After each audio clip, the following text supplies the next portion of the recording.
Hi friends, welcome to my channel. ನಾನು ಶ್ರೀದೇವಿ. ನಾನು ಇವತ್ತಿನ ವಿಡಿಯೋದಲ್ಲಿ ನಿಮಗೆ ಸಾಗರ ಜಾತ್ರೆ ಮತ್ತು ತಾಯಿಯ ಮೊದಲ ದರ್ಶನ ಹೇಗಿತ್ತು ಅಂತ ತಿಳಿಸ್ತಾ ಇದ್ದೀನಿ.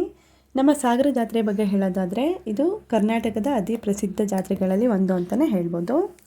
ಈ ಜಾತ್ರೆ ಸಾಮಾನ್ಯವಾಗಿ 3 ವರ್ಷಕ್ಕೊಮ್ಮೆ ನಡೆಯುತ್ತೆ. ಆ ಸಂದರ್ಭದಲ್ಲಿ ಲಕ್ಷಾಂತರ ಭಕ್ತಾದಿಗಳು ವಿವಿಧ ಭಾಗಗಳಿಂದ ಬಂದು ತಾಯಿಯ ಒಂದು ದರ್ಶನವನ್ನು ಪಡ್ಕೊಳ್ತಾರೆ.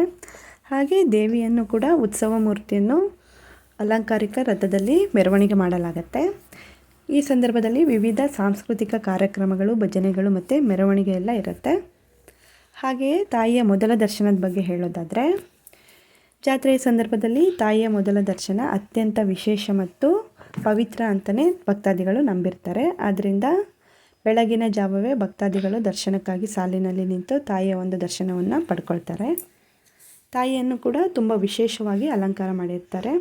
ಮಂಗಳವಾದ್ಯಗಳ ನಡುವೆ ತಾಯಿಯ ಒಂದು ದರ್ಶನ ಎಲ್ಲ ಭಕ್ತಾದಿಗಳ ಮನಸ್ಸಿಗೆ ನೆಮ್ಮದಿ ಮತ್ತು ಆನಂದವನ್ನು ಉಂಟು ಮಾಡುತ್ತೆ.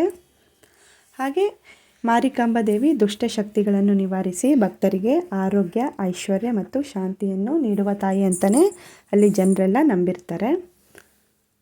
ಹಾಗೆ ಈ ವಿಡಿಯೋ ಮೂಲಕ ತಾಯಿಯ ಒಂದು ದರ್ಶನ ನಿಮಗೂ ಸಿಗಲಿ ಅಂತ ಹೇಳ್ತೀನಿ. Thank you. ಈಗ ಕಾರ್ಯಕ್ರಮ ಆಗಿದೆ. ದಿನ ಕೆಲವು ಕ್ಷಣಗಳಲ್ಲಿ ಮಂಗಳಾರತಿ ಆಗುತ್ತೆ. ಹಣಕಾಯಿ ಮಾತರಲ್ಲಿ ಪ್ರಸಾದ ನಿಮಗೆ ದಯಮಾಡಿ ಅಲ್ಲಿಗೆ ಕೊಡಲಾಗುತ್ತೆ. ಯಾರು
ಸಾಗರ